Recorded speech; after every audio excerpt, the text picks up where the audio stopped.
तो लगभग आपकी थोड़ी भाषा भी बदल जाएगी। अब जो नहीं जानते, अभी से मेरा चैनल है, उसके ऊपर ओके करो, सब्सक्राइब करो और मेरे से जुड़े रहो। जय श्री राम। कैसे हो? सब ठीक हो? नहीं भाई, अब तो बात सही है। आप ठीक हो जने तो अट्टे आया, अगर ठीक नहीं होता तो ए बेटा ओए मदन गोपाल भाई, ओरिजिनल जिंदगी तो यही जीवे। आप तो हतरे जगह पशियोड़ा पड़िया हूं। इनको कोई परवाह नहीं है खाना कहाँ से आएगा, ड्रेस कहाँ से आएगी, पानी कहाँ से आएगा, इनको कोई लेन देना नहीं है। बस ओरिजिनल जिंदगी। देखिए भगवान आनंद ले रहे हैं, तो ब्रह्मा जी को थोड़ा अटपटा लगा कि चलो परीक्षा तो लेनी पड़ेगी। तो बछड़े थोड़े से दूर चले गए चरने के लिए। तो ब्रह्मा जी ने आपकी योग माया के माध्यम से सारे बछड़े ब्रह्मलोक पहुंचा दिए। भी छोटा सा कृष्णा इधर देख रहा है, इधर देख रहा है, नहीं मिले बछड़े। थोड़ा दुख भी हुआ, बछड़े गए कहां। थोड़ी देर हुई, जब ग्वाल बाल के पास में आए तो ग्वाल बाल भी नहीं है। उनको भी ब्रह्मा जी ने अपने लोक में ले जाके गुफा में बंद कर दिया। अब कृष्ण अकेले। थोड़ा दुख तो होता ही है, पर वो तो भगवान थे महाराज। उन्होंने अंतर ध्यान लगा के देखा तो ये सब सारी ब्रह्मा जी की चाल है।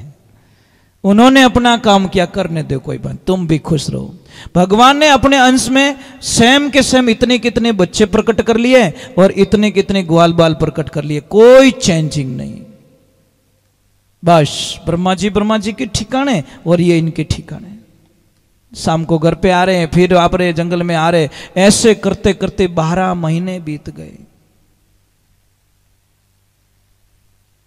तब जाके ब्रह्मा जी ने सोचा कि बात क्या है। वापस आके देखे तो सेम की सेम दुनिया, कोई फर्क नहीं है। इधर भगवान ने सोचा कि अब ब्रह्मा जी को कुछ बताना चाहिए। ब्रह्मा जी इधर आ रहे हैं देखने के लिए, और भगवान सेम ब्रह्मा जी का रूप बना के जाके विराजमान हो गए अपने तख्त पे। और बोल दिया कि आजकल बेरूपिया घना घूमे बारे गेट माते, बोल दियो कि मारा जेड़ो ही रूप कोई बनाए ना आई सके, ध्यान रखजो थोड़ो। पहरेदार के कोई चिंता मत करो, मोह घना ही मजबूत होटे। अब आगे ब्रह्मा जी तो अंदर बैठे। ब्रह्मा जी घूम फिर के जैसे ही गेट पे गए तो महाराज सारे पहरेदार बोले खबरदार। जो अंदर गया तो बोले किसको बोल रहे हो? अरे बोले किसको, तुमको बोल रहे हो। धारा जाड़ा बैरूपिया घना देखिया, ध्यान रखजे। और मोने ऑलरेडी संकेत मिल चुको है कि कोई बैरूपिया आवण वालों ने, वो आई ज गयो। मोरे ब्रह्मा जी कभी झूठ नहीं बोले। वे बोले अरे ब्रह्मा जी मैं हूं, नहीं, हमारे अंदर बैठे। आखिर में उन्होंने ध्यान लगाया तो वो तो मोर मुकुट बंसी वाले मेरे नारायण बैठे तख्त पे। उन्होंने स्वीकार कर ली भूल के मैंने बहुत बड़ी भूल कर दी है।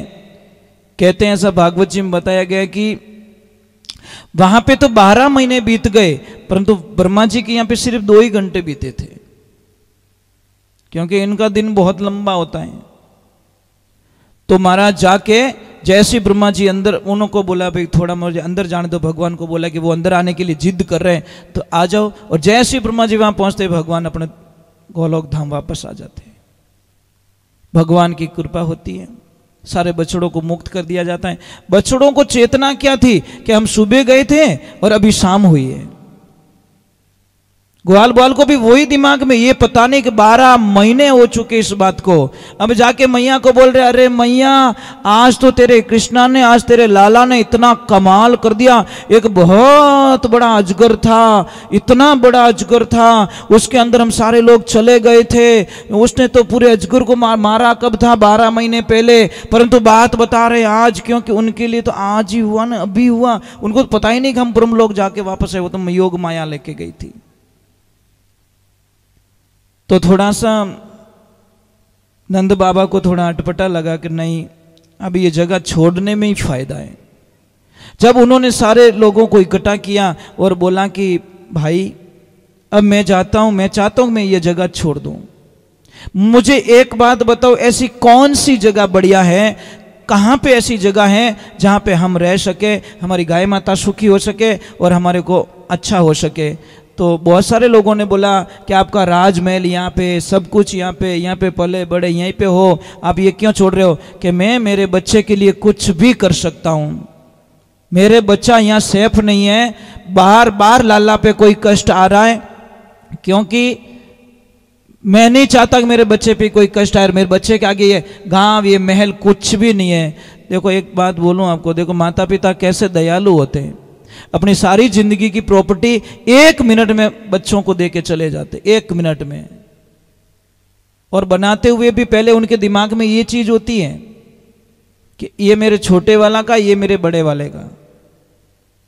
परंतु एक बात ध्यान रखना, राधे राधे, एक बात आप नोट कर लेना, कहीं पे भी कोई बड़ा बंगला हो ना, कोई आदमी था, गुरुजी के पास में गया और गुरुजी को बोला कि गुरुजी मैंने सुना है कि आप स्वर्ग और नरक का दर्शन करवाते हो। तो गुरुजी ने बोला हाँ मैं तो करवाता हूं। तो गुरुदेव मारी तमन्ना है मनी स्वर्ग और नरक का दर्शन कराए लो, पछ में मनी शांति हो जावे। ठीक है बेटा 2-4 दिन रुक। एक दिन बोले चले चल मेरे साथ में, और जैसे ही लेके गए, एक बहुत बड़ी बिल्डिंग बनी हुई थी, करोड़ों रुपए की कारें खड़ी है, नीचे कार पार्किंग बनाया हुआ। जैसे ऊपर के माले में गया, बहुत सारा सुविधाएं वाला फ्लैट था, उससे बड़ा सुविधाएं वाला फ्लैट था, उससे ऊपर गए और सुविधाएं वाला, और ऊपर गए और सुविधा वाला फ्लैट। परंतु जैसे ही ऊपर गए लास्ट के छत पे, तो एक पत्रे डाला हुआ एक रूम बना हुआ, और ऐसा रूम कि आप देख नहीं पाते हो, कहां से टूटा हुआ, कहां से पंखा भी वो टेढ़ा, हवा भी नहीं दे रहा है, पानी की मटकी शुद्ध नहीं है। और वहां पे वो उनके माता पिता वहां ऊपर जाके महाराज जी ने प्रणाम किया, कैसे हो दादा दादी? कि बस महाराज जी एक ही प्रार्थना करते हमेशा कि हम दोनों को सिर्फ मौत आ जाए, बस कुछ नहीं चाहिए हमको, कुछ नहीं चाहिए, सिर्फ मृत्यु आ जाए बस। और जब मृत्यु आ जाएगी तो हम सोचेंगे कि हमारा जीवन का पीछा छूटा। महाराज जी 4 बेटे हमारे हैं, 4 बहू हैं, सब करोड़पति अरबोंपति है, पर हमारे को सजा ऐसी दे के रखी है कि किसी से मिलने नहीं दिया जाता, कोई हमारे को टाइम पे पानी नहीं देता, 5-5 8-8 दिन बाद में एक बार पानी ला के देते हैं, कभी 4-4 दिन बाद में एक बार खाना मिल जाता है तो खा लेते, नहीं तो राम राम है ये। इतनी वृत्तांत सुन के महाराज जी की आंखों में आंसू आ गए। ये सारा दृश्य वो भाई देख रहा था। अब नीचे उतर रहे, सारी बहुएं तैयार खड़ी गेट पे, महाराज जी मेरे घर पे आओ, महाराज जी मेरे घर पे आओ, महाराज जी मेरे घर पे आओ। महाराज जी ने देखा तक नहीं, और महाराज जी नीचे उतरते उतरते उतरते चले गए। और जैसे ही थोड़ा 2-4 गली छोड़ी आगे और एक बिल्डिंग बनी हुई थी, वो भी 4 माले की थी, पर नीचे ग्राउंड फ्लोर में बहुत बढ़िया व्यवस्थाओं का आशियाना बना हुआ था। वहां पे बुजुर्ग दंपति, और जैसे ही महाराज जी वहां पे जाते हैं, वो बुजुर्ग दंपति हाथ जोड़ के खड़े होते, आइए गुरुदेव आइए, आसन पे विराजमान होइए। और माता ने एक आवाज लगाई कि बेटा, 4 बहुएं दौड़ के आई, 4 बेटे दौड़ के आए, और सारे पोता पोती सब दौड़ के आए। हाँ दादाजी दादी जी बोलिए क्या आदेश है आपका? कि बेटा कुछ नहीं, गुरुदेव आए, सब चरण छुओ। सब ने चरण छुए, प्रणाम किया, और सारे लोग बैठ गए पालथी मार के। एकदम ऐसा लग रहा है पहले बैठे ही थे। महाराज जी ने वहां पे भी प्रणाम किया, वहां पे कुछ थोड़ा पानी आनी पिया, और फिर चेले को लेके चले गए। चेले ने 2-3 दिन बीतने जाने के बाद में वापस पूछा कि गुरुदेव मारो ही तो काम कर लो, मैं किन काम अठे आयो, मने इतो तो बता लो। चल गुरुदेव क्यों बेटा, 4 दिन पहले बताए तो चुकूं तने मैं, 4 दिन पहले तुझे स्वर्ग और नरक के दर्शन करवा के लाया हूं। कि कहा गुरुजी, जब हम पहले गए थे जो सबसे दुखी थे, ऊपर उनको पानी की भी व्यवस्था बराबर नहीं थी, और 4 बेटे करोड़पति थे, वो बूढ़ा बूढ़ी नरक में जी रहे थे, और जब सेकंड में वहां पे दर्शन किया तो वो दोनों स्वर्ग में जी रहे। यहीं पे स्वर्ग है और यहीं पे नरक है। एक बात का ध्यान रखना महापुरुषों, अगर आपके बच्चे सिर्फ एक आवाज में, एक आवाज में आपके पास पहुंच जाए, उस दिन सोच लेना कि मैंने मेरी जिंदगी की सबसे अमूल्य चीज पा ली है, अमूल्य चीज जिसकी कोई मोल नहीं चुका सकता। कोई बेटी थी, आदत इतनी गंदी पड़ चुकी उसकी, एनी टाइम मोबाइल या टीवी, मोबाइल या टीवी। मम्मी काम का बोलती थी, कोई परवाह नहीं, मम्मी चिल्लाओ, पर उसने एक चीज जरूर कर ली कि मम्मी 10 बार चिल्लाएगी तब मैं एक बार हां बोलूंगी। उसने अपने नियम में लिख दिया। एक दिन का समय का संजोग होता है, टीवी देख रही, मोबाइल में लगी, किसी से बातें कर रही थी। भगवान की ऐसी लीला हुई, मम्मी बाथरूम गई स्नान करने के लिए और जाती जोर से आवाज लगी, बेटा। तो बेटी ने क्या बोला, अभी तो एक ही बार चिल्लाई है, वो 9 बार और काउंट बाकी पड़ा है, परंतु वापस आवाज आई नहीं। आधा घंटा बीत गया कि मेरी मां ने आवाज नहीं दी, वो तो 1 मिनट में 10 का काउंट पूरा कर लेती है, अभी तो आधा घंटा हुआ, वापस कोई रिपीट नहीं आई। तो जाके देखती है बाथरूम के पास में, तो नल चालू है, पानी चालू है, बाहर से आवाज लगी, मां मां मां मां, तो आवाज ही नहीं आ रही अंदर से। लोगों को बुलाया, मेरी मां को क्या हो गया, आवाज नहीं आ रही। जैसे दरवाजा तोड़ा तो मां तो गिरी हुई नीचे, वो कहां साबुन पड़ा था बाथरूम में, पैर लग गया, अनबैलेंसिंग हो गई, इतनी जोरदार चोट लग गई कि वो एक ही आवाज दे पाई। तब उस बेटी ने सोचा, काश मैं एक आवाज में दौड़ जाती तो शायद मेरी मां को मरने नहीं देती। एक आवाज। इसलिए जिंदगी में ध्यान रखें, जो माता पिता की जो आवाज होती है नी, वो सिर्फ परमात्मा की आवाज होती है। उस भगवान के लिए आप लड्डू ले जाते हो, ये ले जाते हो, ये ले जाते हो, कभी प्रेम से पापा मम्मी के लिए कभी कोई चीज पैक करवाई, ये मेरे पापा को बहुत पसंद है, ये मेरी मम्मी को बहुत पसंद है। अरे माँ बाजार जाती है साहब, पहले बच्चों को क्या पसंद है, कौन सा फ्रूट मेरे बच्चे को पसंद है, क्या खाएगा वो घर पे जाके, मम्मी वो पैक करवाती है। मुझे क्या पसंद है वो नहीं, मेरे बच्चों को क्या पसंद है वो चीज पैक करवा के घर पे लाती है। पर वही भाव बच्चों का होना चाहिए कि मेरे पापा और मेरे मम्मी को क्या पसंद है। यहाँ पे बहुत सारे लोग बैठे हैं जो बोल नहीं पा रहे पर अंदर से अंदर घुट रहे। कड़वा सत्य है, ध्यान रखना। आप बोल भी नहीं पाओगे मारो बेटो और मारी बेटी कहना में नहीं है, किन्ने कहो पंच बेड़ा करो कि गांव में ढिंडोरो पीटा हो मारी बेटी कहना में नहीं है, थोड़ो ध्यान रख जो गांव वालों कह सको। हिम्मत नहीं है इतनी कि मारो बेटो ही कहनो नहीं, मने थोड़ो बाप जी ध्यान रख जो मारू बाहर निकल गो, आउट निकल गए नहीं, वो बात को पूरी दबाने की कोशिश करेंगे कि कटी मिनका ठा पड़ जावेला। वारे कृष्णा वारे कृष्णा वारे कृष्णा। इसीलिए तो कहा कि अरे इन दुनिया रे माए माँ बाप भगवान कवीजे, दिन उगता ही पहला नाम थू उणरो लीजे, सेवा करेला माँ बाप री हो जावेला बेड़ो पार, जीव दुखावेला तू माँ बाप रा डूबेला मझधार वे तू भगवान कवीजे। एक बात का ध्यान रखना है, ईश्वर का मतलब बता दीजिए मुझे। ईश्वर यहां पे देखो बहुत बड़ी राज की बात, इस यहां पे शब्द रुक रहा है, थोड़ा स्टॉप कर रहा है, इस फिर वर लग रहा है। ये बता दो मुझे ईश्वर का अर्थ क्या होता है। हम रोज कहते हैं ईश्वर की मर्जी ईश्वर की मर्जी ईश्वर की मर्जी, पर ईश्वर कहते किसे, ये तो बता दो इनको। नहीं, ये तो कहते मेरा नाम ही नहीं है। तो इसका मतलब होता है स्त्री, और स्त्री के पति को कहते वर, माता पिता। ईश्वर माता पिता को ही ईश्वर का रूप दिया गया है। लोग समझते नहीं है ना। अभी नंद बाबा ने यही विचार किया कि नहीं मेरा बेटा यहां सेफ नहीं है, चलो हम जाते हैं। तो किसी ने सुझाव दिया कि वृंदावन धाम ही ऐसा धाम है, वहां पे हम सब आनंद से रह सकते हैं। तो वहां से वृंदावन के लिए प्रस्थान करते हैं। ब्रह्मा जी को चमत्कार दिखाते, ब्रह्मा जी की जो अंधविश्वास था उनको उनके प्रति कि नहीं ये भगवान नहीं हो सकते, उनको भी पता चल गया कि ईश्वर है। वृंदावन की तरफ जाते हैं। वृंदावन कौन? कौन है वृंदावन? वृंदा कौन है? वृंदा कौन है बताओ? अरे आपने हजारों बार भागवत सुनी है, आप सब, आप मुझे ये जो ग्रुप लग रहा है ना आगे का, ये मुझे मैं पता चल देता चेहरे से कि ये सुनने वाले हैं, मुझे ऑटोमेटिकली पता चल जाता है। क्यों लगता है कि आपके जो हाव भाव होते हैं ना चेहरे के, वो ऑटोमेटिकली कह देते हैं कि नहीं इसको कुछ पता है। तो वृंदा किसे कहते हैं? कौन है वृंदा? बस अरे गई भैंस पानी में, ब्याह करियो उनके बींद कुणी को तो ठाई को नहीं, फेरा फिरिया में अपन मारो बींद कुणे ओ ठा को नहीं। अरे वृंदा ये रही, ये कौन? ये रही वृंदा।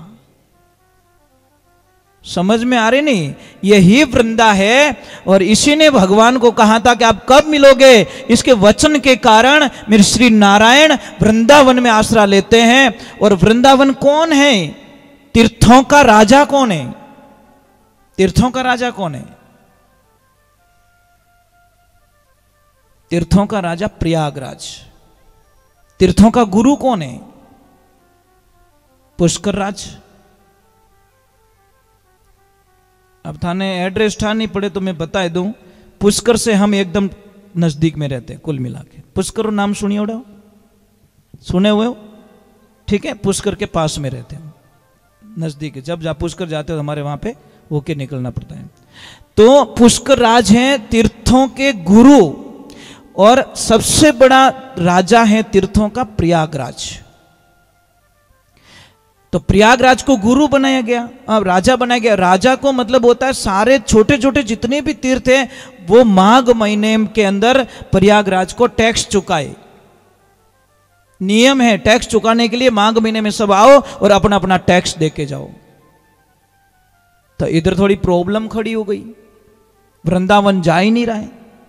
भगवान गए, प्रयागराज गए भगवान के पास में, बोले प्रभु या तो मैंने राजपद में तू नीचे उतार दो या फिर वृंदावन को समझा दो, वो टाइम पे टैक्स दे दे। वो देता ही नहीं है।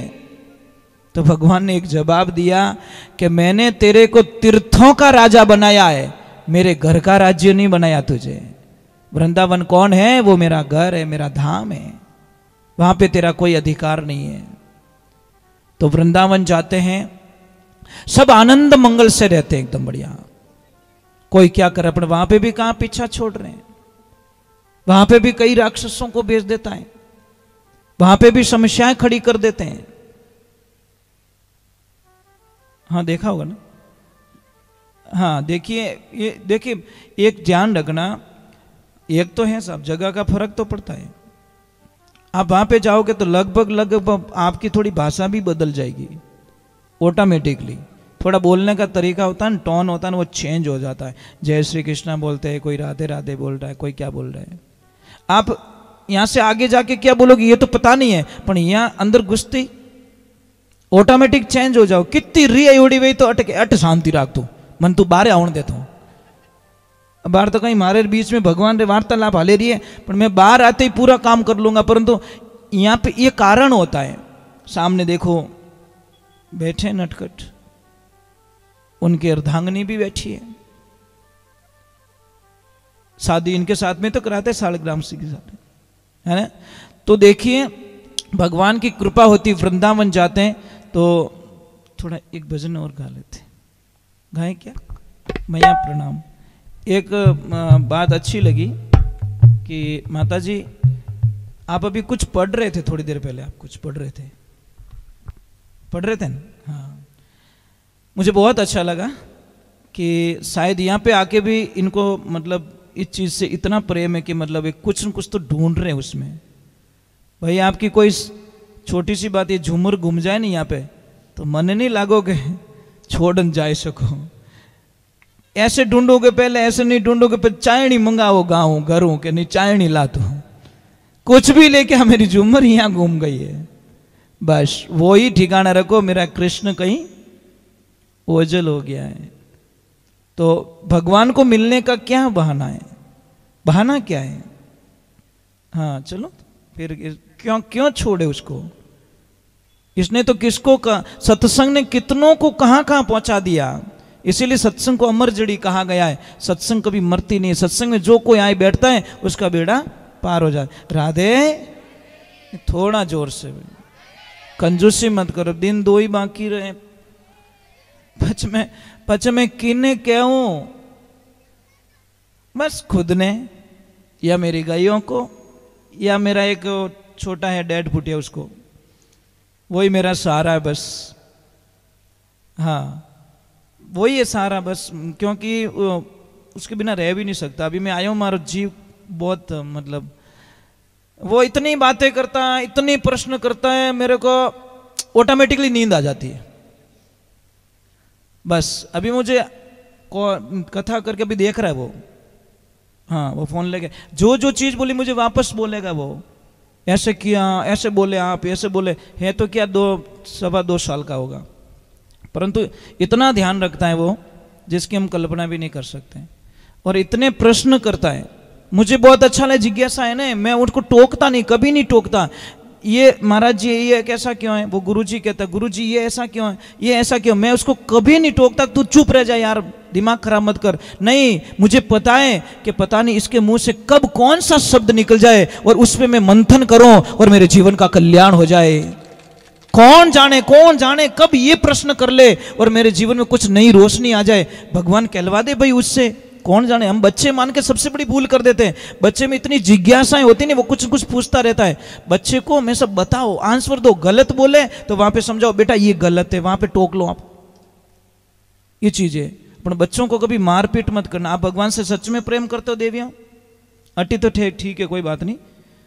आप सच में प्रेम करते हो भगवान से? लड्डू गोपाल से प्रेम करते हो? अब यहाँ को टाबर और झपीड़ कुण कुण उड़ावे, मारते हो आप टाबर को? बच्चे को कभी मत मारो, ये ऐसा नहीं। बच्चे के मन में पहले बात तो पता ही नहीं रहता। आप क्या सोचते हो मैं उसको मारपीट करके सुधार दूंगी? नहीं। एक बच्चा आता मेरे पास में, कोई फैमिली आई थी, तो बच्चा बोला कि गुरुजी, देखना उस बच्चे की बात मुझे मैं कभी नहीं भूल सकता। बोला गुरुजी इनकी बाद में सुनना, पहले मेरी सुन लो। मैं कि बोल बेटा। कि मेरे पापा है ना, मेरे पापा है ना, मेरे पापा है। मैं कि आगे तो बोल जा, क्या रिपीट कर रहा वापस तो। बोला मेरे पापा है, मेरे पापा इतने गंदे हैं गुरुजी, इतने गंदे। मैं कैसे बेटा? कि मेरी मम्मी को बहुत मारते हैं, मेरी मम्मी को गाली गलौज बहुत देते हैं, कई बार दुकान से बाहर निकाल देते, घर से बाहर निकाल देते। गुरुजी जब मैं 20 साल का हो जाऊंगा ना, तो मैं मेरे बाप को इतना मारूंगा ना, तब उसको पता चलेगा मारपीट क्या होती है। अब मैंने बोला क्या एफडी करके रखी इसने, 20 साल बाद में बीमो पाकण आलो इनो, ब्याज रे हमें मिली ने। मैं इसीलिए बार बार प्रार्थना करता हूं कि तुम पति और पत्नी बच्चों के सामने बिल्कुल क्लेश मत करो, मत झगड़ा करो बच्चों के सामने। बच्चे के सामने पता नहीं कौन सी एनर्जी आपके प्रति नेगेटिविटी पैदा हो रही है। बच्चों के सामने मत झगड़ो। कुछ बोलना है, बच्चा नहीं है वहां पे, कुछ गलतियां हो गई हैं तो आप वहां पे, कई लोग तो गाली गलौज कर देते बच्चों के सामने। पत्नी पति का अपमान कर रही है और पति पत्नी का अपमान कर रहा है, मतलब बच्चों के सामने ही। और एक बात और राज की बता दूं आपको, आपकी बहू है ना, उसके सामने आपके बेटे को कभी मत डांटना। थार बेटा कोई गलती हो जावे, बीदणी सा नहीं है, उन टीम कहनो बेटा थारू आ भूल दियोड़ी है, पण बीदणी रहामी बोल जो मती, नहीं तो वो सूतली बम बन जावेला, ध्यान रखजो। क्योंकि बहू की सबसे बड़ी कमजोरी बता रहा हूं मैं। भाई बोलना, बेटे से गलती हो तो बोलो ना, कौन मना कर रहा है, पर बीदणी रहामी कभी हाका नहीं करना। और एक और पॉइंट बताऊं राज की बात, बीदणी रे हामी, बीदणी रे पापा मम्मी री परिवार री कदी निंदिया नहीं करनी, कदीस नहीं। हामी कहनो बेटा थार मम्मी बहुत अच्छा है, थार पापा बहुत अच्छा है, थार भाई भाभी बहुत अच्छा है, कदीस नहीं कहनो थार पापा मम्मी एड़ा है। क्योंकि आपने सहन नहीं रेवे तो उन बंदी ने की सहन हो जाई। आप रे मुंडा आगे कोई आप रे माँ बाप री निंदिया करे, चाहे वो कैसे भी है, गरीब है चाहे अमीर है, खाने को मिले या ना मिले, कुछ भी नहीं है, पर आप सहन कर सकते हो क्या? पर कई तो इतने अच्छे लोग होते हैं, डायरेक्ट थार बाप यूं, तेरी मम्मी यूं। क्यों भाई, वहां पहुंच गया, यहां दिख भी नहीं रहा है। ये बातें बहुत छोटी, ध्यान रखना। मेरी बातें मजाक की भी है और थोड़ी गहरी उतारने की भी है, इससे घर टूट जाते साहब। छोटी छोटी बातों में बहुत विकराल रूप हो। एक आग लग गई समझो यहाँ पे, वहां पे बुझाने से नहीं बुझ रही तो जल्दी से यहां से टेंट खोल दो। समझदारी ये, यहां से खोल दो ताकि उधर उधर का ही वो जला वो ही जलेगा। वो तो के ला ला पानी टैंकर आवे आवे जी तो लपेटो ले लियो हगड़ो। बुद्धिमान व्यक्ति क्या करेगा, बीच में से काटेगा उसको, जल्दी से वहां से हटा देगा ताकि अगले को बचा सके। और होशियार आदमी क्या करता है, बात बिगड़ने वाली है वहीं पे बात को स्टॉप कर देता है।